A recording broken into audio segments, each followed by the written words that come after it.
கனா காணும் காலங்கள் எப்படி சார் உங்களுக்கு ஃபஸ்ட்டு? எங்களுக்கு பார்க்குற வரைக்கும் விஷுவலி ஒரு ஜேடி தான் எங்களுக்கு தெரிகிறாரு. உங்களுக்கு எப்படி அந்த கதை வந்து? எனக்கு சத்தியமாக நான் தான் பண்ண போகிறேன்லாம் எனக்கு தெரியாது. ஃபஸ்ட்டு எனக்கு வந்து இந்த கனா காணும் காலங்கள் வந்து கால்ஃபர் வரப்போ ஐயோ தளபதி மாதிரி பண்ணணுமா அப்படின்றப்ப கொஞ்சம் பயம்தான் எனக்கு. ஏன்னா தளபதி ஃபேன்ஸ் எல்லாமே நம்ம அப்படியே பண்ணோம் அப்படின்னா தப்பாக போச்சுன்னா திட்டிடுவாங்க, கண்டிப்பாக திட்டிடுவாங்க. இல்லை கிரிஞ்சாக போச்சுன்னா ஓட்டிடுவாங்க. என்னடா பண்ணுறதுன்னு யோசிக்கிறப்ப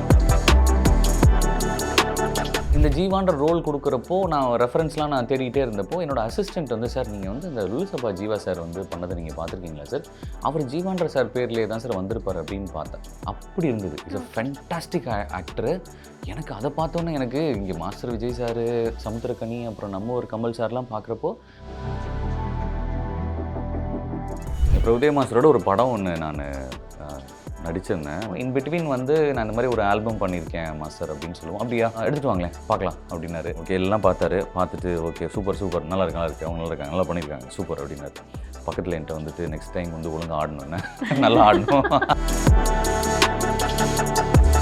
தன் வீட்டு பிள்ளையாக பாவிச்சு வந்த சாப்பாடெல்லாம் ஊட்டி விட்டு அப்புறம் கேஎஸ் ரவிக்குமார் சார் வந்தார். வந்தோடனே யார் தெரியுமா முரளி அப்படின்றது. ஐயோ உலகநாயகன் நம்ம பேரில் சொல்கிறாரு. நெப்போட்டிசம்ன்றது வந்து எவ்வளோ தூரத்துக்கு உங்களுக்கு ஒர்க் அவுட் ஆகும் நீங்கள் நினைக்கிறீங்க? எத்தனை பேர் நெப்போட்டிசம் யூஸ் பண்ணி வந்து இன்றைக்கி வந்து ஷாருக் கானோ சல்மான் கானோ ஆகிருக்காங்க? யாருமே கிடையாது.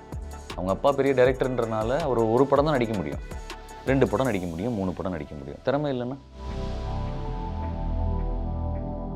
ராஜா சாருக்கு வந்து பண்ணணுமே என்னடா பண்ணுறது அப்படின்னு யோசிக்கிறப்போ சரி எதை புதுசாக காட்டணும் அப்படின்னு நினச்சோம். சரி அவர் இது வரைக்கும் நம்ம வந்து எல்லாம் வேஷ்டி சட்டையில் தான் பார்த்துருக்கோம். ஸோ வேறு மாதிரி ஒரு மாடர்ன் அட்டையரில் நம்ம பார்த்ததே இல்லை. ஸோ ஃபஸ்ட்டு அவருக்கு கோட் சூட் போட்டு விட்டதில் வந்து அந்த பெருமை வந்து எனக்கு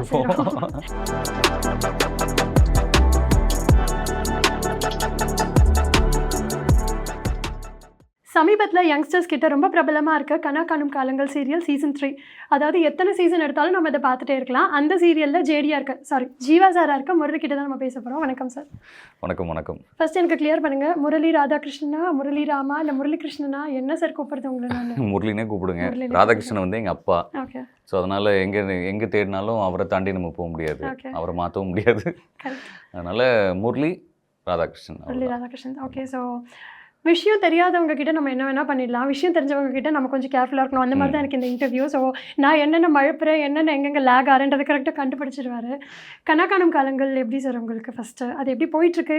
எங்களுக்கு பார்க்குற வரைக்கும் விஷுவலி ஒரு ஜேடி தான் எங்களுக்கு தெரிகிறாரு. உங்களுக்கு எப்படி அந்த கதை வந்து? First of all before I start, நான் வந்து கம்பேராக இருந்த டைமில் ஐ யூஸ் டு ப்ராக்டிஸ் இந்த வர கெஸ்ட்டுக்கு வந்து என்ன நம்ம பேசலாம், அவங்களுக்கு வந்து இன்ட்ரடக்ஷன் என்ன கொடுக்கலாம் அப்படின்ட்டு.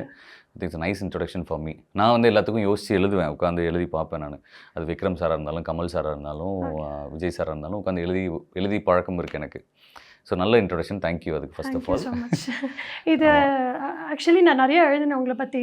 பட் நான் இன்ட்ரடக்ஷன்லேயே எல்லாத்தையும் சொல்லிட்டேன்னா அப்புறம் உள்ளுக்குள்ளே என்ன கேட்குறது, இவரை பற்றி எழுதிட்டே இருக்கணும் போல இருக்குன்னு தான் சிம்பிளாக முடிச்சிடலாம். இல்லை, ஷார்ட் அண்ட் ஸ்வீட்டாக இருந்தது. And welcome to JD part. எனக்கு சத்தியமாக நான் தான் பண்ண போகிறேன்லாம் எனக்கு தெரியாது. இந்த ஃபஸ்ட்டு எனக்கு வந்து இந்த கனா காணும் காலங்கள் வந்து கால்ஃபர் வரப்போ இந்த மாதிரி ஒரு ரோல் இருக்குது அப்படின்னு வந்து சொன்னாங்க. ஃபஸ்ட்டு சாட்டை படத்தில் சமுத்திரக்கனி சார் மாதிரி இருக்கும். எப்பயுமே ஒரு கேரக்டரைசேஷன் வந்து நம்ம நடிக்க போகிறப்போ, அது படமாக இருந்தாலும் சரி, ஓடிடி ஒர்க்காக இருந்தாலும் சரி, இல்லை எந்த ஒரு மீடியமான ஷார்ட் ஃபிலிமாக இருந்தாலும் சரி, வந்து அந்த கேரக்டருக்கு வந்து ஒரு எக்ஸாம்பிள் வந்து சொல்லுவாங்க. ஸோ இந்த மாதிரி இந்த ரோல் மாதிரி இருக்கும் சார் அப்படின்றது சொல்லுவாங்க. அப்போ சொல்கிறப்போ சாட்டை சமுத்திரக்கனி சார் அப்படின்றத சொன்னாங்க. மாஸ்டர் விஜய் சார்லாம் சொல்லவே இல்லை எனக்கு. ஃபஸ்ட் டே ஷூட்லாம் போகிறப்போ எனக்கு வந்து சரி ஓகே இது அப்படியே இருந்துடக்கூடாது, நம்மளோட ஸ்டைலில் இருக்கணுன்றது தான் நான் பண்ண போனேன். அண்ட் தென் செகண்ட் ஷெடியூலில் வந்து they want to change totally. Okay. So இது வந்து நான் பண்ணுறதை பார்த்து இது வந்து இப்படி வேண்டாமே, நம்ம இப்படி மாற்றிக்கலான்னு சொல்லிட்டு மாஸ்டரில் விஜய் சார் வந்து எல்லாத்துக்கும் பிடிச்ச டீச்சரு. ஸோ அந்த மாதிரி ப்ரொஃபஸராக இருந்தால் இவர் எப்படி இருக்கும், நல்லா இருக்குது, ஒரு மாதிரி எனர்ஜியாக இருக்குதுன்னு சொன்னோன்னே அப்படியே மாற்றினாங்க. ஐயோ தளபதி மாதிரி பண்ணணுமா அப்படின்றப்ப கொஞ்சம் பயம்தான் எனக்கு அது எப்படி வந்து பண்ணுறது. ஏன்னா தளபதி ஃபேன்ஸ் எல்லாமே நம்ம அப்படியே பண்ணோம் அப்படின்னா தப்பாக போச்சுன்னா திட்டிடுவாங்க, கண்டிப்பாக திட்டிடுவாங்க. இல்லை கிரிஞ்சாக போச்சுன்னா ஓட்டிடுவாங்க. என்னடா பண்ணுறதுன்னு யோசிக்கிறப்ப எனக்கும் தளபதி பிடிக்கும். சரி தளபதினு இல்லை, தலையும் பிடிக்கும், தளபதியும் பிடிக்கும், சூப்பர் ஸ்டாரும் பிடிக்கும், உலகநாயகனும் பிடிக்கும், நமக்கு அசுரனையும் பிடிக்கும், அரக்கனையும் பிடிக்கும், எல்லாத்தையும் பிடிக்கும். எல்லாத்துக்கிட்டேருந்து எடுத்துகிட்ட இன்ஸ்பிரேஷன் தானே. எனக்கு தளபதி வந்து பிடிச்சது என்னென்னா எனர்ஜி. அவரோட வந்து அந்த screen spontaneity, presence. Screen presence, அவர் வந்து யூத்ஃபுல்லாக வச்சுக்கிறது, அந்த அட்ராக்ஷன், இது எல்லாமே எனக்கு ரொம்ப பிடிக்கும். ஒரு சாதாரணமாக இருப்பார் பார்க்குறதுக்கு. ஆனால் ஷார்ட்ன்றப்போ வேறு மாதிரி வைப்ரண்ட்டாக இருப்பார். சரி, அதை ரொம்ப இன்ஸ்பயர் ஆகிருக்கும். அதை பண்ணணும்னு ஆசைப்பட்டேன். ஓகே. சரி, அவருக்கு ஒரு ட்ரிபியூட்டாக பண்ணால் எப்படி இருக்கும் ஓகே. அந்த கேரக்டர். ஸோ ஒரு விஜய் ரசிகனா, விஜய் ரசித்த ஒரு ரசிகனா, ஒரு ஆக்டராக வந்து அதை ப்ரொஜெக்ட் பண்ணேன், அவ்வளோதான். ஸோ டு பி ஹானஸ்ட் நீங்கள் அதை வந்து எல்லார்கிட்டயும் வந்து கொண்டு வந்துட்டீங்க. ஏன்னா எல்லாரும் அதை ஃபீல் பண்ணுறாங்க. அது ரொம்ப பாசிட்டிவாக எடுத்து கமெண்ட்டும் பண்ணுறாங்க. அது நல்ல விஷயம். ஏன்னா டக்குன்னு ஒரு கேரக்டரை பிடிச்சி இப்போ இருக்க பசங்க கிட்ட நம்ம அவங்க கிட்ட சஸ்டெயின் ஆகிறது ரொம்ப கஷ்டம். ஏன்னா நீங்கள் சொன்ன மாதிரி சாட்டை சமுத்திரக்கனி ரோல் தான் நம்ம நிறைய பார்த்துருப்போம். ரொம்ப டிஃப்ரெண்ட்டாக இருந்த ப்ரொஃபஸர்ஸே நம்மவர் கமலும் ஜேடியும் மட்டும்தான். ட்ரூ. ஸோ அந்த வகையில் தான் நீங்களும் வரீங்க. அவங்க ரெண்டுமே ஒரே ஜோன் தான். அதுதான் லோகேஷ் கனகராஜ் சார் வந்து இங்கே எடுத்து வந்திருப்பாரு. நம்ம ஊரில் இருந்த கமல் சார் தான் அந்த ஒரு இன்ஸ்பிரேஷன் அப்படிங்க கொண்டு வந்துட்டாரு. ஆக்சுவலாக சொல்லணும்னா கனகாலம் காலங்கள் வந்து டெலிவிஷனில் போயிட்டு இருந்ததுல்ல, விஜய் டிவியில். அப்போ வந்து இந்த லுல்லு சபாவில் நடித்த ஜீவா சார் இருக்கார்ல, அந்த ஆக்டர், அவர் இந்த ரஜினி சார் மாதிரிலாம் கொஞ்சம் இமிட்டேட் பண்ணுவாங்க, நம்ம பார்த்துருக்கோம். நல்ல ஆக்டர். அவர் தான் அந்த ஆக்சுவல் ஜீவா. ஓகே. நான் வந்து இந்த ஜீவான்ற ரோல் கொடுக்குறப்போ நான் ரெஃபரன்ஸ்லாம் நான் தேடிக்கிட்டே இருந்தப்போ என்னோட அசிஸ்டன்ட் வந்து, சார் நீங்கள் வந்து இந்த லுல்லு சபா ஜீவா சார் வந்து பண்ணதை நீங்கள் பார்த்துருக்கீங்களா சார்? அவர் ஜீவான்ற சார் பேர்லேயே தான் சார் வந்திருப்பார் அப்படின்னு பார்த்தேன். அவர் சொன்னார். சரி, நானும் போயிட்டு அந்த ஃபுட்டேஜ் எடுத்து பார்த்தா, he was also a biology teacher in இதில் டெலிவிஷனில் பண்ணப்போ, ஃபஸ்ட் டைம் பண்ணப்போ, அப்பா என்னம்மா நடிச்சிருக்காரு தெரியுமா? ஒரு 13 வருஷத்துக்கு முன்னாடி, 13-14 வருஷம் முன்னாடி இருக்கும்னு நினைக்கிறேன். அப்படி இருந்தது. Is a fantastic actor. எனக்கு அதை பார்த்தோன்னே எனக்கு இங்கே மாஸ்டர் விஜய் சார், சமுத்திரக்கனி, அப்புறம் நம்ம ஒரு கமல் சார்லாம் பார்க்குறப்போ அதுலேருந்து நம்ம இன்ஸ்பயர் ஆகி ஏதோ ஒன்று பண்ணுவோம். இங்கே இவர் பண்ணி வச்சுருக்க ஒரு விஷயம், சரி இந்த மாதிரி நம்ம பண்ணிடணுமேன்னு நான் அந்த ரோல் வந்ததுக்கப்புறம் நான் அதை பார்க்க ஆரம்பித்தேன். அதை ஜஸ்டிஃபை பண்ண தான் நான் ட்ரை பண்ணேன். ஆனால் இந்த நேரத்தில் வந்து ஜீவா நான் சொல்லிக்கிறேன், is also my good friend, நல்ல வெல்விஷர் அவர். எப்போ நீங்கள் எங்கே உங்களை பார்த்தாலும், இப்போ உங்களுக்கு தெரிஞ்சிச்சுன்னா நின்று பேசி உங்களுக்கு ஒரு நல்ல எனர்ஜெட்டிக்காக ஒரு 4 வார்த்தை சொல்லிட்டு போவார் அவர். So sweet. நிறைய பேர் அந்த மாதிரி கிடையாதுல்ல, நிறைய பேர் கிடையாது. அவர் one among the person. You are also one among the person. நான் உங்களோட பழைய இன்டர்வியூஸ் பார்க்கும் போதும், இல்லை நீங்கள் எங்கே பேசுகிறத நான் கவனிக்கும் போதும் ரொம்ப பாசிட்டிவிட்டியாக, இல்லை இப்போ நேரில் பேசும்போது கூட பண்ணிட்டுமே நல்ல விஷயம் தானே, செய்யட்டுமே, அந்த பாசிட்டிவிட்டி ஸ்ப்ரெட் பண்ணுறது ரொம்ப கஷ்டம் இல்லையா? வேறு என்னங்க பண்ணுறோம் நம்ம? வேறு ஒன்றுமே இங்கே we not gone to leave anything and go. போகிறப்போ நம்ம எதையுமே எடுத்துகிட்டு போகிறப்போ கிடையாது. நினைவுகளை மட்டும்தான் இங்கே விட்டுட்டு போகிறோம். இன்றைக்கி வந்து பெரிய தலைவர்களாகட்டும், நடிகர்களாகட்டும், ஒரு சித்தாந்தவாதிகளாகட்டும், இல்லை வந்து அப்துல் கலாம், இந்த மாதிரி நீங்கள் வந்து எடுத்துட்டாங்க, புத்தர் ஆகட்டும், யாரை நீங்கள் விவேகானந்தர் ஆகட்டும், யார் எடுத்துட்டிங்கனாலும் இங்கே வந்து அவங்களோட சொற்களையும் அவங்க கொடுத்துட்டு போன வேர்ட்ஸு, அவங்க பண்ண சாதனைகள் எல்லாத்தையும் தான் விட்டுட்டு போயிருக்காங்க. அந்த மாதிரி நம்ம இங்கே தான் விட்டுட்டு போகணும்னு நினைக்கிறேன். எனக்கு I want earn so many people. இப்போ முரளின்னு ஒருத்தன் இருந்தான், இந்த மாதிரி ஏதோ ஒன்று பண்ணான், அவன் நிறையா, அவனை பார்த்தாவே பாசிட்டிவாக இருப்பான்டா, அவன் பார்த்தாவே வந்து நிறைய நமக்கு என்கரேஜ் பண்ணிட்டு போவான், கிரிஞ்சாகவே இருக்கட்டுமே, பூமராகவே இருக்கட்டுமே, பரவாயில்ல பண்ணுமே அப்படின்ட்டு தான். இப்போ நீங்கள் பேசுவீங்க கண்டிப்பாக, ஒரு 4 பேர்த்தையே சொல்லுவீங்க. நான் பண்ண ஆர்டிஸ்ட்லேயே முரளின்னு ஒருத்தர் வந்தாப்புல, அவர் நல்லா பாசிட்டிவாக ஸ்வீட்டாக பேசினாப்புல, அது ஒன்று தான் எனக்கு. I want earn more hearts. Great. So ரொம்ப சீரியஸாக பேசிட்டோம். ஸோ நீங்கள் இப்போ டீச்சர் இல்லையா, டீச்சர் ரோல், ப்ரொஃபஸர் ரோல் பண்ணிகிட்ருக்கீங்க. அப்படி இருக்கும்போது உங்களோட இன்ஸ்பிரேஷன்ஸ் யாராவது இருப்பாங்கல்ல, இல்லை உங்களோட ஸ்டாஃப்ஸ் யாராவது கால் பண்ணி, என்னடா நீ டீச்சராக பண்ணிகிட்ருக்கியாமே, நான் பார்த்தேனே அப்படின்னு பேசினாங்களா? இன்னும் யாரும் பேசலை. பட் நான் வந்து ரொம்ப எல்லாத்துக்கும் ரொம்ப பிடிச்ச ஸ்டூடெண்ட் நான். அப்படியா? ஆமாம், ரொம்ப பிடிச்ச ஸ்டூடெண்ட்டு. சின்ன வயசுலேருந்தே ஒரு 5th ஸ்டாண்டர்ட் வரைக்கும் படித்த ஸ்கூல் ஆகட்டும், அதுக்கப்புறம் நான் படித்த ஸ்கூல் ஆகட்டும், பிரின்ஸிபல்லேருந்து ஹெட் மாஸ்டரு ப்ளஸ் வந்து அங்கே டீச்சர்ஸ் எல்லாத்துக்குமே ரொம்ப பிடிக்கும் என்ன. 6th ஸ்டாண்டர்ட்லேருந்து நான் லீடர், நான் 12th வரைக்குமே. அப்படியே ஃபர்ஸ்ட் பெஞ்ச் ஸ்டூடெண்ட்டா? லாஸ்ட் பெஞ்ச் தான். லாஸ்ட் பெஞ்ச் தான். ஆனால் வந்து போர்டில் நிற்போம். ஸோ எல்லாத்துக்குமே என்னை பிடிக்கும். அண்ட் ஒரு டைமில் வந்து எங்கள் அப்பா 11th படிக்கிறப்ப நான் இறந்த டைமில் என்ன ஏர்ஃபோர்ஸ்க்கு எக்ஸாம்லாம் எழுதி நான் பாஸ் ஆகிட்டேன். என்னோடய ஹெட் மாஸ்டர் வந்து டிசி கொடுக்க மாட்டேன்ட்டார். இல்லை அவன் போகக்கூடாது, அவனை இப்போயே கூட்டிகிட்டு போயிட்டு நீங்கள் அங்கே போய் சேர்த்து என்ன பண்ண போகிறீங்க, அவன் படிக்கட்டும் அப்படின்னு சொல்லி என்ன ஹோல்ட் பண்ணாங்க. ஸோ அந்தளவுக்கு அவர் ஃபெலிக்ஸ்ன்னு சொல்லிட்டு ஃபாதர், அவர் is no more, but is like my godfather. So he stood up for me from 6th standard to till my 11th. ஸோ உங்களுக்கு பிடிச்ச டீச்சர்ஸோட நேம் சொன்னீங்கன்னா அப்படியே அவங்க கூட பார்த்து கொஞ்சம் சந்தோஷப்பட்டுப்பாங்க. எனக்கு ரொம்ப பிடிச்ச டீச்சர் வந்து என்ன கல்ச்சுரல் ஆக்டிவிட்டிக்குள்ளே ஃபஸ்ட்டு கொண்டு வந்தது வந்து ரெக்ஸ் சார்ன்னு சொல்லிட்டு சென்ட் ஜோசப்ஸில். அவர் வெரி யங்கு அந்த டைமில் வந்து ஜாயின் பண்ணப்போ செம்ம க்யூட்டாக இருப்பார், செம்ம ஸ்மார்ட்டாக இருப்பார். நீங்கள் எப்படி ஜீவாவை நீங்கள் பார்க்குறீங்க, அதே மாதிரி தான் அங்கே நாங்கள் பார்த்த ஜீவா வந்து ரெக்ஸ் சார் தான். ஆமாம், ரெக்ஸ் சார். அவர் வந்து எனக்கு ரொம்ப பிடிக்கும். எனக்கு கல்ச்சரல்ஸில் எல்லாத்தையும் இன்வால்வ் பண்ணி நாடகம் நடிக்க வச்சு, டான்ஸ் ஆட வச்சு எவ்ரி இயர் வந்து ஏதாவது ஒரு இதில் கல்ச்சரில் என்னை வந்து ஆக்டிவிட்டி பண்ண வச்சுட்டே இருப்பார். Okay. So I like him so much, I love him so much, still I am touch with him.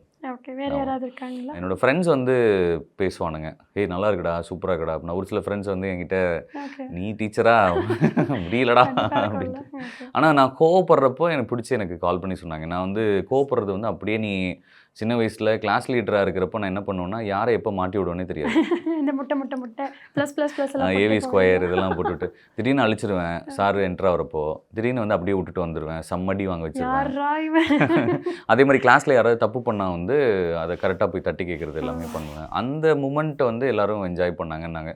ஏன்னா ஒரு சில இடங்களில் வந்து ஒரு சில எபிசோட்ஸில் வந்து பசங்கள்கிட்ட கோவமாக ஆதங்கமாக பேசுகிற மாதிரி இருக்கும். உங்களெல்லாம் நம்பி வந்து நான் இதாகிட்டேன். எந்த ஒரு காலகட்டத்துலேயும் ஒரு டீச்சரை நம்பின ஒரு ஸ்டூடெண்ட் வந்து தோற்றதா சரித்திரமே கிடையாது. ஆனால் ஸ்டூடெண்ட்ஸை நம்புகிற ஒவ்வொரு டீச்சரையும் நீங்கள் எல்லாம் ஏதோ ஒரு வகையில் ஏமாற்றிட்டு தான் இருக்கீங்க இப்போ பண்ண மாதிரி அப்படின்ற மாதிரி ஒரு டைலாக் ஒன்று. அதெல்லாம் பார்த்துட்டு ரொம்ப சூப்பராக இருந்ததுன்னாங்க. இவன் இன்னும் அப்படியே தாண்டா அப்படிதான். இருக்கான். Okay, nice. ஸோ டான்ஸ் பற்றி நீங்கள் சொல்லும் போது பிரபுதேவா மாஸ்டர் வந்து உங்களோட ஆல்பம் ரிலீஸ் பண்ணியிருந்தார் இல்லையா? ஆமாம். ஸோ டான்ஸுமே வந்து இப்போ எல்லா தேவைகளும் இருக்குப்பா, இவன்கிட்ட நல்லா பேசுவான், நல்லா டான்ஸ் ஆடுவான், நல்ல டைலாக் டெலிவரி பண்ணுவான், அந்த மாதிரி எல்லா குணங்களும் இருக்குல்ல. பிரபுதேவா மாஸ்டரோட நடந்த அனுபவங்கள் ஏதாவது சொல்லுங்கள். பிரபுதேவா மாஸ்டரோட ஒரு படம் ஒன்று நான் நடிச்சிருந்தேன். அந்த படம் வந்து செகண்ட் ஷெடியூலுக்காக நாங்கள் வெயிட்டிங். ஓகே. பா விஜய் சார் வந்து டைரக்ட் பண்ணியிருக்காரு அந்த படம். அதில் தான் எங்களுக்கு வந்து பழக்கமாச்சு, பரிச்சயமாச்சு. ஸோ ஃபிட்னஸ் தான் அவர் கூட என்னை வந்து ஃபிட் ஆகிச்சு, டான்ஸ் இல்லை. நைஸ். நான் ஃபிட்டாக இருக்கிறது பார்த்து தான் அவர் இதானார். நான் இன்னும் ஃபிட்டாக இருந்தேன் அந்த டைமில். இன்னும் கொஞ்சம் ஒரு 6 பேக்லாம் வச்சு ரெடி பண்ண டைம் அது. ஸோ அதில் வந்து அவர் ஃபாரஸ்ட் ரேஞ்சராக பண்ணியிருந்தார். அவரோட அசிஸ்டன்ட் ரேஞ்சராக நான் இருந்தேன். ஸோ அந்த படத்தில் வந்து தான் கனெக்ட் ஆச்சு. அதில் ஏகப்பட்ட ஆர்டிஸ்ட் இருந்தாங்க. நான் வந்து அண்டர்ரேட்டட் ஆக்டர். ஓகேவா? ஃபிட்னஸ் தான் என்னை அவர் கூட கனெக்ட் பண்ணி இப்போ வரைக்கும் டச்சில் இருந்தோம். இன் பிட்வீன் வந்து நான் இந்த மாதிரி ஒரு ஆல்பம் பண்ணியிருக்கேன் மாஸ்டர் அப்படின்னு சொல்லுவோம். அப்படியா? எடுத்துகிட்டு வாங்களேன் பார்க்கலாம் அப்படின்னாரு. சரி நானே ரிலீஸ் பண்ணுறேனே அப்படின்னாரு. மாஸ்டர் இதை விட எனக்கு ஒரு பெரிய ஒரு பிளெஸிங் கிடைக்கவே கிடைக்காது அப்படின்னு. ஓகே எல்லாம் பார்த்தாரு. பார்த்துட்டு ஓகே சூப்பர் சூப்பர் நல்லா இருக்கு அவங்க நல்லா இருக்காங்க, நல்லா பண்ணியிருக்காங்க, சூப்பர் அப்படின்னாரு. பக்கத்தில் என்கிட்ட வந்துட்டு நெக்ஸ்ட் டைம் வந்து ஒழுங்காக ஆடணும், என்ன நல்லா ஆடணும் நல்லா ஆடணும் அப்படின்னாரு. ப்ராக்டிஸ் பண்ணி நல்லா சூப்பராக. ஏன்னா அவரோட ஸ்டாண்டர்டுன்றது எங்கேயோ இருக்குது. நான் வந்து எப்படின்னா யார் எனக்கு சொல்லித்தராங்களோ, நான் வந்து இந்த புராணத்தில் ராமாயணத்தில் வர வாலி மாதிரி. அஜித் சார் வாலி கிடையாது, ராமாயணத்தில் வர வாலி மாதிரி. இப்போ என் ஆப்போசிட்டில் நீங்கள் உட்காந்துருக்கீங்க, நீங்கள் நல்லா கம்பேர் பண்ணிங்கன்னா நல்லா பேசுவேன். நீங்கள் எதாவது லோவாக பேசுனீங்கன்னா நான் லோவாக பேசுவேன். உங்கள்கிட்ட இந்த எனர்ஜி நான் புல் பண்ணிப்பேன் அந்த மாதிரி. ஸோ அப்போது நான் நல்லா பர்ஃபார்ம் பண்ணியிருக்கேன்னா எனக்கு ஆப்போசிட்டில் இருக்கவங்க எனர்ஜி வந்து நல்லா இருக்குன்னு அர்த்தம். ஸோ ஒரு வைப்ரேஷன். ஆமாம் ஆமாம், அதுலேயும் நல்லா தான் பண்ணேன். பட் ஆனால் not up to the mark. இந்த அண்டர்ரேட்டட் நடுவில் சொன்னீங்க இல்லையா, நான் அதை ஒரு சில இடங்களில் ஃபீல் பண்ணேன். ஆல்மோஸ்ட் ஒரு 10 படங்களுக்கு மேலே பண்ணிட்டீங்க, வெப் சீரிஸ் பண்ணிட்டீங்க, நிறையா மல்டிபிள் இடத்துல நீங்கள் காம்பேரராக ரொம்ப வருஷம் ஒர்க் பண்ணிட்டீங்க. அப்படி இருக்கும்போது நீங்கள் ஃபீல் பண்ணியிருக்கீங்களா நம்ம அண்டர்ரேட்டடாக தான் இருக்குமா, நம்ம இன்னும் கொஞ்சம் நிறைய வெளியே தெரியணுமான்னு ஃபீல் பண்ணியிருக்கீங்களா? இருக்கும். இது வந்து என்னென்னா ஒரே ஒரு விஷயம் தான் எல்லாத்துக்குமே வந்து முயற்சிகள் தவறலாம், முயற்சிக்கு தவறக்கூடாது அப்படின்றது ஒன்று இருக்குது. அந்த முயற்சி வந்து இருந்துக்கிட்டே இருக்கணும். ஸோ நீங்கள் அந்த முயற்சி செஞ்சுக்கிட்டே இருக்க அது எப்போ வந்து ஜெயிக்கும் அப்படின்னா, over the night of success will comes with 10 years of எக்ஸ்பீரியன்ஸ்னு சொல்கிறாங்க. இது நான் என்னோட இன்டர்வியூஸில் எல்லாத்துலேயுமே நான் சொல்கிறேன். எங்கே நான் முடிஞ்சாலும் நான் பதிவு பண்ணுறேன். வெற்றின்றது உடனே கிடைக்காது. இன்றைக்கி ஒரு சிவகார்த்திகேயன் கிடைச்ச வெற்றி வந்து பார்த்திங்கன்னா அது 10 வருஷம் உழைப்பு. சிவாஜி சார்லேருந்து, எம்ஜிஆர்லேருந்து, ரஜினி, கமல், அப்புறம் விஜய் சார், அஜித் சார், எல்லாருக்குமே இன்றைக்கி இருக்கக்கூடிய கவின் முதற்கொண்டு எல்லாத்துக்குமே, ரியோ முதற்கொண்டு. ரியோவும் ஐம் ஸோ ஹாப்பி, 1.5 வருஷம் டேட் இல்லைன்னுலாம் சொல்கிறார். ரொம்ப சந்தோஷமாக இருக்குது எனக்கு அவன் சொல்கிறப்போ. ஸோ எல்லாத்துக்குமே உழைப்பு இருக்குது. அது 10 வருஷம் நீங்கள் வந்து சாலிடாக உழைச்சா தான் அது கிடைக்கும். ஆமாம், நான் 10 படம் தானே பண்ணியிருக்கேன், வந்துடும். அது வந்து இன்னொரு விஷயம் என்னென்னா முழுசாக நம்பணும். இப்போ என்னோடய பிரச்சனையை நான் என்ன பார்க்குறேன் அப்படின்னா வந்து எனக்கு இயர்லியராக சின்ன வயசுலேயே எங்கள் அப்பா இறந்துட்டாங்க. எனக்கு வந்து பேக்கப்ன்றது யாரும் கிடையாது. சென்னைக்கு நான் கிளம்பி வந்தது வந்து வெறுமனே வந்து ஒரு 500 ரூபாயா 200 ரூபாயா அவ்வளோதான் இருக்கும். இங்கே வந்து வெறும் 3000 ரூபா சம்பளத்துக்கு தான் வேலை செஞ்சுட்டு இருந்தேன். டக்குன்னு ஏதோ ஒன்று நடந்துச்சு, கல்யாணம் ஆச்சு. கல்யாணம் ஆனால் என்ன நடந்துச்சுன்னு புரியல. அப்புறம் பேஷனும் ஓடணும், வீட்டையும் பார்க்கணும், அங்கேயும் பார்க்கணும், தம்பி படிச்சுக்கிட்டு இருந்தான். இது எல்லாமே சேர்த்து இருக்கப்போ என்ன ஆயிடுச்சுன்னா ஒரு பேர்டனாக ஃபீல் ஆயிடுச்சு எனக்கு. எல்லாத்தையும் இழுத்துட்டு ஓடணுமான்ற ஒரு நைட் மேர் மாதிரி தான். ஸோ இதெல்லாம் இருக்கவே கூடாதுன்றேன். இப்போ இருக்க ஜென்ரேஷனில் இவ்வளோ பிரச்சனை இருக்குன்னா இப்படி தான் நீ வந்து மேலே வரணும்னு இருக்குது. இப்படி தான் நீ இப்படி வந்தால் தான் வந்து என்னென்னா உனக்கு கீழே இந்த மாதிரி 1,00,000 பேர் இருக்கான். நீ ஜெயிச்சு காட்ட அந்த 1,00,000 பேரும் திரும்பி வருவான். அப்படி தான் நான் பார்க்குறேன் இன்றைக்கி என்கிட்ட புரிதல் இருக்குது. So now only I realise that we should believe 100% whether it is actually delaying also. True. நீங்கள் சொன்ன மாதிரி இப்போ நீங்கள் ஸ்டார்டிங் ஒரு மார்க்கெட்டிங் ஜாப் பார்த்துட்டு இருந்தீங்க. Over the period of 10 years இப்போ நீங்கள் ஒரு கம்பெனி ஸ்டார்ட் பண்ணியிருக்கலாம், இல்லை நீங்கள் ஒரு சீனியர் மார்க்கெட்டிங் மேனேஜராக நீங்கள் எங்கேயா ஒர்க் பண்ணிட்டு இருப்பீங்க. அது ஒரு ப்ராசஸ் இல்லையா? அது மாதிரி சினிமா ஒரு ப்ராசஸ். அது இத்தனை படங்கள் தாண்டி தான் இப்படி வரும்ன்றது வந்து சினிமா ப்ராசஸ் வந்து நிறைய பேர் புரிஞ்சுக்க மாட்டாங்க. ஒரு ஃபெயிலியர் இருக்கும், ஒரு சக்ஸஸ் இருக்கும், அதுக்கப்புறம் கொஞ்சம் கேப் இருக்கும், திருப்பி ஒரு படம் கிடைக்கும்ன்றது ஒரு ப்ராசஸ். இதை ஃபேமிலி எந்த அளவுக்கு அண்டர்ஸ்டாண்ட் பண்ணிக்கிட்டாங்க? நிஷா எப்படி அண்டர்ஸ்டாண்ட் பண்ணிக்கிட்டாங்க? She is also in to the film ஃபெட்டர்னிட்டின்றனால அது பிரச்சனை இல்லாமல் இருந்துச்சு. அவங்களும் காம்பேரு, ஷி அண்டர்ஸ்டாண்ட்ஸ் வெல். இருந்தாலுமே ஒரு ஸ்டேஜில் ஏதாவது ஒன்று பண்ணலாம் அப்படின்ற மாதிரிலாம் வரும். அவங்களே வந்து திடீர்னு திருப்பி நம்ம சீரியல் ஏன் பண்ணக்கூடாது அப்படின்ற மாதிரிலாம் அவங்களும் கேளுங்க. இப்போ அவங்க பெண் தானே, அப்புறம் வந்து நம்ம ஏதாவது ஒன்று பண்ணலாமே, நம்ம வந்து டைமும் ஆகிட்டுருக்கு, என்ன பண்ணலாம் அப்படின்றப்போ அந்த ஏற்ற இறக்கங்கள் இருந்துச்சு. பட் மோஸ்ட்லி வந்து அண்டர்ஸ்டாண்டிங் தான் இருந்துச்சு. சரி வெயிட் பண்ணுவோம் அப்படின்னு தான் இருந்துச்சு. டச் வுட் காட்ஸ் கிரேஸ் வந்து எனக்கு ஃபினான்ஷியலாக அந்தந்த காலகட்டத்துக்கு தேவைப்பட்ட அத்தனை விஷயங்கள் கிடைச்சதுனால நாங்கள் சர்வே பண்ணிகிட்டு இருக்கோம். பட் டெஃபினெட்லி ஒன் டே நான் அந்த 1,00,000 பேருக்கு இன்ஸ்பிரேஷனாக இருப்பேன்றது மட்டும். You are always an inspiration, you are already an inspiration. So அந்த பாசிட்டிவிட்டி ஸ்ப்ரெட் பண்ணிவிட்டு இன்னும் நீங்கள் வந்து அந்த காம் அண்ட் கம்போஸ் ஸ்டேஜ் இருக்கு இல்லையா, அது பல வருஷமான எக்ஸ்பீரியன்ஸில் தான் வரும். ஒரு மாதிரி நம்ம கம்போஸ்டாக சுச்சுவேஷனை நம்ம கொஞ்சம் அண்டர்ஸ்டாண்ட் பண்ணிட்டு இருக்கிறது ஒரு எக்ஸ்பீரியன்ஸ் தான் இல்லையா? அகைன் நம்ம கொஞ்சம் சீரியஸாக பேசிட்டோம். கமிங் பேக், இது சீரியஸ்லாம் இல்லை, நீங்கள் அது சீரியஸாகவே எடுத்துகிட்டு போகாதீங்க. நம்ம ஜாலியாக பாருங்கள். ஓகே, ஜாலியாக பார்க்கணும். அதெல்லாம் வந்து என்ஜாய் பண்ண வேண்டிய விஷயம். இந்த பாசிட்டிவாக இருக்கிறது, இது மாதிரி யோசிக்கிறது எல்லாமே ஜாலியாக இருக்க வேண்டிய விஷயம். அவ்வளோதான். இங்கே வந்து நம்ம வந்து ஏதோ ஒன்று காமெடி கிராக் பண்ணுறது தான் ஜாலின்றதே கிடையாது. இது பாசிட்டிவிட்டியாக இருக்கிறதே ஜாலியான ஒரு விஷயம் தான். இல்லாட்டி சத்குரு வந்து இந்த வயசில் எல்லாத்துக்கும் உட்காந்து போதனைகள் கொடுக்க முடியாது. சுகி சிவம் சார் இப்போ ரீசெண்டாக ஒரு அவரோடதெல்லாம் கேளுங்க, வேறு லெவலில் இருக்கும். They look old but the thoughts are really life, the thoughts are really young. So நீங்கள் கம்பேர் பண்ணிட்டு இருந்த டைமில், நீங்கள் விஜேவாக இருந்த டைமில் ஆல்மோஸ்ட் எல்லாருமே எடுத்திருக்கீங்க. கமல் சார் வந்து 2 வாட்டி இன்டர்வியூ எடுத்திருக்கீங்க. அது உங்களுக்கு ரொம்ப பெருமையாக வேறு ஒரு இன்டர்வியூவில் சொல்லியிருந்தீங்க இல்லையா? அந்த நாள் பற்றி சொல்லுங்கள். ஃபர்ஸ்ட்டு நீங்கள் கமல் சார் இன்டர்வியூ பண்ணும்போது இருந்த ஃபீலிங்கை பற்றி சொல்லுங்கள். Kamal sir first time interview பண்ணப்போ நான் தான் இன்டர்வியூ பண்ண போகிறேன்னு தெரியாது. போகிற போக்கில் இழுத்துட்டு போனாங்க. சரி ஓகே, யாரும் இருக்க மாட்டானே அப்படின்னு பாம்பேல போய் இன்டர்வியூ பண்ணுன்றதுக்காக போனோம். அப்போ வந்து எல்லாம் நாங்கள் ஒரு டைரக்டரு, 2 கேமராமேனு, ஒரு கேமராமேனு, ஒரு அசிஸ்டண்ட்டு, அப்புறம் நான், அவ்வளோதான் 4 பேர். எல்லா எக்யூப்மெண்ட்டும் நாங்களே தான் கேரி பண்ணோம், நாங்களே தான் எடுத்துகிட்டு போனோம். அது ஒரு மாதிரி இன்ட்ரெஸ்டிங்கான ஒரு மூமெண்ட்டாக இருந்தது. தசாவதாரம் வந்து அங்கே ஹிந்தியில் ரிலீஸ் பண்ணியிருந்தாங்க. ஸோ அந்த படத்துக்கு இன்டர்வியூக்காக நான் போனேன். ஃபஸ்ட் டைமு சரி செல்ஃப் இன்ட்ரோ பண்ணிக்கிறதுக்காக நான் எங்கள் அம்மாவோட சொந்த சித்தப்பா ஜிஎன் ரங்கராஜன் சொல்லிட்டு அவரோட பேர் சொல்லவும் அவர் ரொம்ப ஹாப்பியாகி தன் வீட்டு பிள்ளையாக பாவிச்சு வந்த சாப்பாடெல்லாம் ஊட்டி விட்டு, அப்புறம் கேஎஸ் ரவிக்குமார் சார் வந்தார். வந்தோடனே யார் தெரியுமா, முரளி அப்படின்றாரு. ஐயோ என்ன உலகநாயகன் நம்ம பேரில் சொல்கிறாரு அப்படின்ட்டு, தாத்தாக்கு கிடைச்ச மரியாதரா அப்படின்னு சொல்லிட்டு இப்போ சரி பரவாயில்ல இருக்கட்டும் அப்படின்ட்டு, நம்ம முதல்ல போயிடலாமா முரளி அப்படின்னு பேர் சொல்லி உச்சரித்து பேசினார். அது ரொம்ப ஹைலைட்டாக இருந்தது. அப்படியே கட் பண்ணி ஓப்பன் பண்ணால் வந்து கொஞ்சம் நான் தேர்ந்துட்டேன். அப்போ அந்த டைமில் கொஞ்சம் மெச்சூரிட்டி கம்மியாக தான் இருந்தது அவர் இன்டர்வியூ பண்ணுறப்போ. அந்த டைமுக்கு கமல் சாருன்றதெல்லாம் எனக்கு உச்சம், அதெல்லாம் கிடைக்காத ஒரு வாய்ப்பு. பட் கொஞ்ச நாளில் வந்து இன்னொரு படம் அவரை வச்சு இன்டர்வியூ பண்ண வேண்டியது இருந்தது. அப்போ வந்து கொஞ்சம் தேர்ச்சியாக இருந்தேன். அப்போ ஜாலியாக இருந்துச்சு. ஆமாம். ஸோ தாத்தாவோட கல்யாணராமன் படம் வந்து மிகப்பெரிய, அவருக்கு கமல் சாருக்கு ஒரு ஒன் ஆஃப் த ஹிட் ஃபிலிமில் அதுவும் ஒன்று இல்லையா? அந்த டைமில் நீங்கள் தாத்தாவோட பேசியிருக்கீங்களா? அந்த படங்கள் பற்றி உங்ககிட்ட சொல்லியிருக்காரு அவர்? அதுக்கப்புறம் நிறையா அவர் கூட பேசுகிற வாய்ப்பு கிடைக்கல எனக்கு. நான் அது பேசியிருக்கலாம், ஆக்சுவலாக நான் விட்டேன். பட் கமல் சார் பேசினார். கமல் சார் வந்து அந்த 2 டுவெல் ரோல் பண்ணுறப்போ வந்து ரொம்ப யோசிச்சேன்றது. நான் ஆக்சுவலி மாமா கூட ரொம்ப க்ளோஸு, தாத்தாவோட பையனோட ரொம்ப க்ளோஸ். ஜிஎன்ஆர் குமரவேல் அவர் வந்து வாஹா, ஹரிதாஸ், சினம், இப்போ சினம் வரைக்கும் இப்போ பண்ணியிருக்காரு. அவர் கூட நிறைய பேசுவார். ரொம்ப பயந்தாங்க அப்படின்னு சொல்லியிருக்காங்க. டுவெல் ரோலு கடல் மீன்கள் வந்து ஹிட் ஆகிடுச்சு. கடல் மீன்கள் வந்து ஒரு மாதிரி சட்டையராக இருக்கும். இது வந்து கொஞ்சம் கமர்ஷியலாக போகிறதுனால கொஞ்சம் பயந்தாங்க அப்படின்னாங்க. அப்புறம் it's got well. So somehow அந்த ஃபேமிலி அப்படியே கனெக்ட் ஆகிடுச்சு இல்லையா மீடியாக்குள்ளே? நான் ஒருத்தன் தான் வந்து ஃப்ரண்ட் ஆஃப் த ஸ்க்ரீன் எங்கள் வீட்டில். ஓகே. மற்றபடி எல்லாமே கசின்ஸ் தான். It is not like direct. இப்போ என் கூட பிறந்தவங்க அப்படி யாருமே இல்லை. எல்லாமே கசின்ஸ். பெரியப்பா பையன் வந்து கேமராமேனாக இருக்காங்க, ஏவி கார்த்திக் இளங்கோன்னு சொல்லிட்டு. ஸோ அவர் வந்து பிசி ஸ்ரீராம் சார்ட்ட அசிஸ்டண்ட்டாக அவர் தனியாக போராடி அவராக வந்து படம் பிடிச்சி இன்றைக்கி வந்து சவரக்கத்தி, துப்பறிவாளன், அப்புறம் நீங்கள் லியோவில் வந்து அந்த மாஸ்டர் ஃபைட் சீன்லாம் நீங்கள் பார்த்தீங்கன்னா அது அவர் தான் ஷூட் பண்ணது. ஸோ அவர் வழியில் வராரு. எங்கள் மாமாவும் அப்படி தான், தாத்தாவோட பேர் பிடிச்சி, அவர் அப்பா பேர் பிடிச்சலாம் வரல. அவருக்கு அப்பா, எனக்கு தாத்தா பேர் பிடிச்சலாம் வரல. ஸோ அவர் வராரு. ஸோ நான் என்னோடய வழியில் ஃபஸ்ட்டு காம்பேர், அப்புறம் வந்து ஒரு சின்ன சின்ன படங்கள், அப்புறம் ஒரு லீடாக ஒரு படம், அப்புறம் ஒரு சீரியலு, இப்போ கனா காணும் காலங்கள், அடுத்து இன்னும் கனா காண்டுட்டு இருக்கேன். இந்த நெப்போட்டிசம்னு ஒன்று சொல்லுவாங்க இல்லையா, பாலிவுட்ல இதெல்லாம் நிறையா இருக்குது அப்படின்னு சொல்லிட்டு, இது வரைக்கும் கோலிவுட்ல அது மாதிரி பெருசாக நீங்கள் எதுவும் பார்த்தது இல்லைல்ல? எதுவுமே இல்லையே, என்ன இருக்குது உங்களுக்கு? எங்கே அங்கே நெப்போட்டிசமே நீங்கள் இருக்கட்டுமேங்க, எங்கே நெப்போட்டிசம்ன்றது வந்து எவ்வளோ தூரத்துக்கு உங்களுக்கு ஒர்க் அவுட் ஆகும் நீங்கள் நினைக்கிறீங்க? எத்தனை பேர் நெப்போட்டிசம் யூஸ் பண்ணி வந்து இன்றைக்கி வந்து ஷாருக் கானும் சல்மான் கானும் ஆயிருக்காங்க? யாருமே கிடையாது.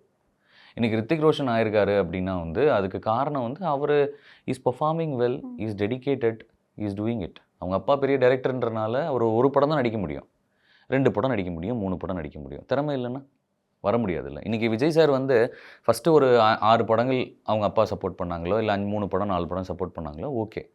அவர் தளபதியாக உருவானதுக்கான காரணம் வந்து அவர் தான், அவரோட உழைப்பு தான், அவரோட திறமை தான், அவரோட டெடிகேஷன் தான். இன்றைக்கி அந்த டெடிகேஷன் இல்லாமல் யாராலையும் இந்த நெப்போட்டிசம் வச்சுலாம் ஒன்றும் பண்ண முடியாது. ஆமாம், விஜய் சேதுபதினு புதுசாக ஒருத்தவங்க வருவாங்க, சிவகார்த்திகேயன் புதுசாக ஒருத்தவங்க வருவாங்க, முரளின்னு ஒருத்தவங்க வருவாங்க. ஸோ ஆக்டர் முரளி, விஜய் முரளி தாண்டி கிரியேட்டிவ் டைரக்டர் முரளியும் இருக்கார் இல்லையா, நிறையா ஸ்கிரிப்ட்ஸில் ஒர்க் பண்ணுற முரளியும் இருக்கார். அவரை பற்றி கொஞ்சம் சொல்லுங்கள். அவன் என்ன பண்ணுறது, எங்கள் தாத்தா டைரக்டரு, மாமா டைரக்டரு, அண்ணன் கேமராமேனு. ஸோ வந்து அது வந்து கொஞ்சம் ஏதோ பிளட்டில் இருக்குது போல் இருக்குது. ஸோ அதனால் அந்த க்ரியேட்டிவ் சைடை வந்து கிராக் பண்ணது வந்து என்னோடய ஃப்ரெண்டு ஒருத்தர் தான், கிருஷ்ணா அண்ணான்னு ஒருத்தங்க. அவங்க வந்து ராஜா சாரோட ஒரு ஷோவில் அவங்க ஒன் ஆஃப் தி அசோசியேட்டாக இருந்தாங்க. ஸோ அவங்க வந்து முரளி நீ பண்ணு, இந்த ஷூட் வந்து எனக்கு பண்ணி கொடு அப்படின்னு சொல்லி சொல்கிறாங்க. எனக்கு பழக்கமே இல்லையாண்ணா அப்படின்னா, இல்லை நீ பண்ணுவ, எனக்கு நம்பிக்கை இருக்குது அப்படின்னு சொல்லி அவர் தான் ஃபஸ்ட்டு கொடுத்தாரு, கிருஷ்ணாண்ணான்னு சொல்லிட்டு. ஸோ அவர் கொடுத்த வாய்ப்பு தான். சரி, ராஜா சாருக்கு வந்து பண்ணணுமே, என்னடா பண்ணுறது அப்படின்னு யோசிக்கிறப்போ, சரி எதை புதுசாக காட்டணும் அப்படின்னு நினச்சோம். சரி, அவர் இது வரைக்கும் நம்ம வந்து எல்லாம் வேஷ்டி சட்டையில் தான் பார்த்துருக்கோம். ஸோ வேறு மாதிரி ஒரு மாடர்ன் அட்டையரில் நம்ம பார்த்ததே இல்லை. ஸோ ஃபஸ்ட்டு அவருக்கு கோட் சூட் போட்டு விட்டதில் வந்து அந்த பெருமை வந்து எனக்கு அதுவும் ரொம்ப யோசித்தாங்க ராஜா சார் வந்து, அதெல்லாம் வேணாம், தப்பாக இருக்காது. கன்வின்ஸ் எப்படிங்க பண்ணீங்க? ரொம்ப ஈஸி, வெள்ளை வேட்டி வெள்ளை சட்டை தானே போடுறாரு, ஒயிட் அண்ட் ஒயிட்லேயே கோட்டு கொடுத்துட்டு அதை பார்த்து ரொம்ப ஜாலியாகிட்டார் அவர். அண்ட் அவர் கன்வின்ஸ் பண்ணது பெரிய இதுன்னா, ஒரு எலக்ட்ரிக் கிட்டாரில் ஒரு ஃபோட்டோ நீங்கள் பார்த்துருப்பீங்க. அது வந்து சாருக்கு வந்து அந்த கிட்டார் வந்துட்டு அது அவர் யூஸ் பண்ணது கிடையாது. அவரோட இதில் வந்து ஹார்மோனியம் மற்ற விஷயங்கள்லாம் கர்நாடிக் இன்ஸ்ட்ருமெண்ட்ஸ் நிறையா இருக்குமே ஒழிய, எலக்ட்ரிக்கல் இன்ஸ்ட்ருமெண்ட்ஸ் வந்து நிறையா அது இல்லையா. ஐயோ இது எனக்கு வாசிக்கவே தெரியாது, நீ வந்து என்னை பிடிக்க வைக்கிறேன்.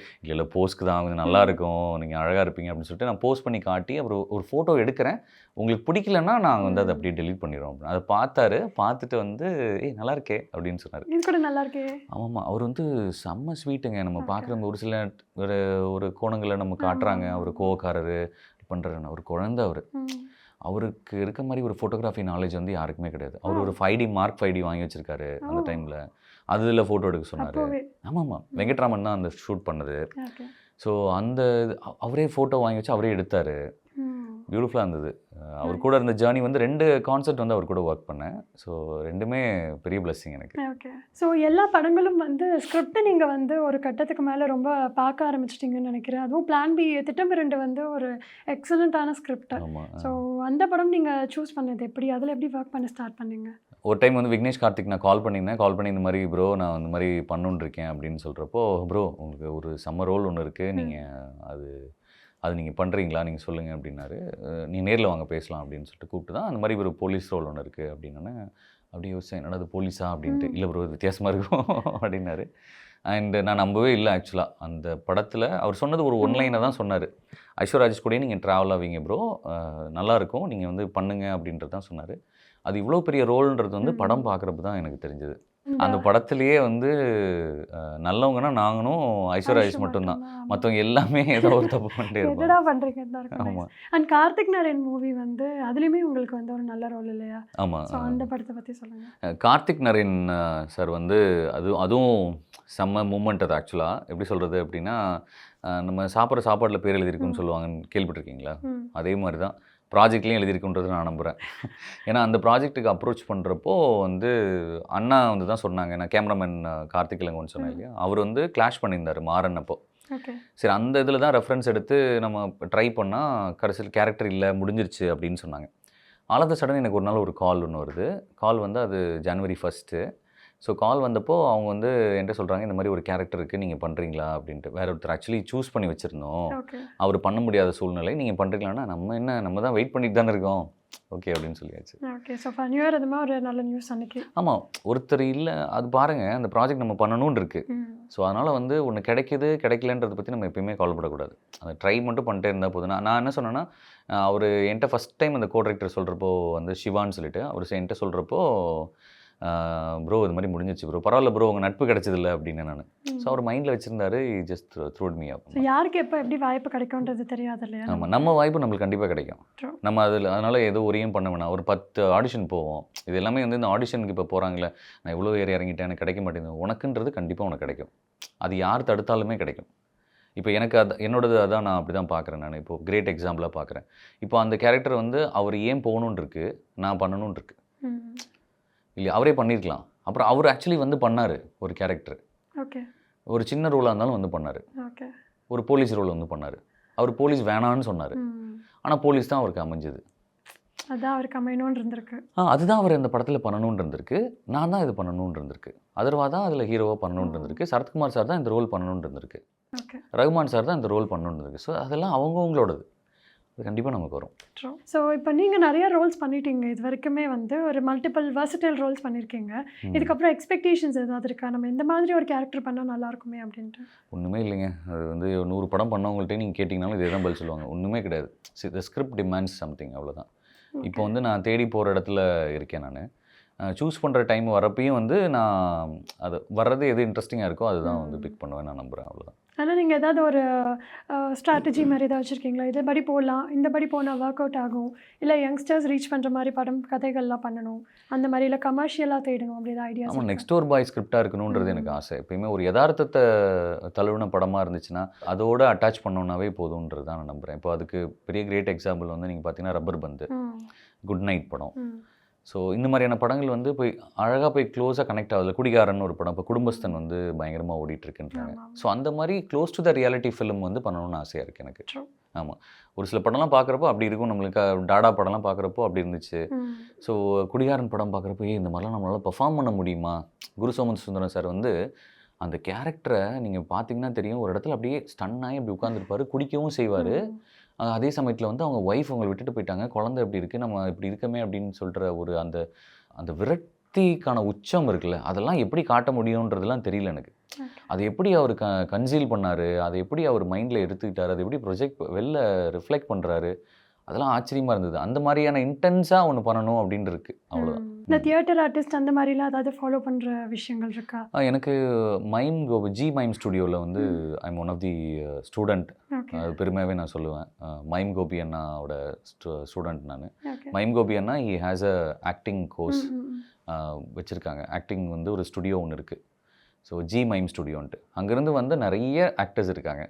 1 2 கிடையாது, நிறைய பேர் இருக்கிறாங்க. அதில் நானும் ஒரு. அது எப்படி பார்க்குறேன்னா, இன்றைக்கி வந்து கண்டென்ட்டாக இப்போ 1.5 கோடி 1 கோடியில் எல்லாருமே தான் படம் பண்ண முடியும். இன்றைக்கி வந்து எப்போ வந்து 5D மாறிச்சோ, எப்போது 5Dயில் நம்ம படம் ஷூட் பண்ணலான்னு வந்து ஒரு எண்ணம் வந்துச்சோ, அன்னையிலேருந்து சின்ன படங்கள் வர ஆரம்பிச்சிச்சு.